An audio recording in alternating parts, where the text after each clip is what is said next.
মনে রাখবেন, যেই সরকার নামাজ প্রতিষ্ঠা করে না, যে সরকার ভালো কাজের আদেশ দেয় না, যে সরকার মানুষকে অন্যায় কাজ থেকে ফিরায় না, যাকাত আদায় করার অধিকার তার নাই। সুতরাং এমন এক সময় আসবে যখন আবার আমাদের জন্য সুখ শান্তি ফিরে আসবে। সেজন্য কোরআনের কাছে আসতে হবে। কার কাছে?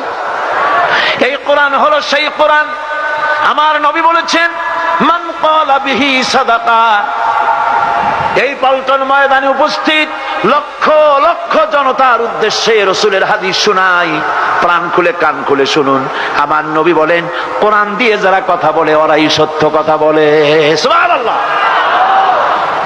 আপনার নেতা বক্তৃতা করতে আসে, না আছে কোরআন, না আছে হাদিস, সব নিজেদের মন গড়া কথা, ঠিক কিনা? কোরআন দিয়ে যারা কথা বলে তারা সত্য কথা বলে, কোরআন দিয়ে যারা মানুষকে ডাকে ওরাই সঠিক পথের দিকে ডাকে। যেই ডাক শুরু হয় দুনিয়া থেকে, আর এর যাত্রা শেষ হয় জান্নাতুল ফেরদাউসে গিয়ে।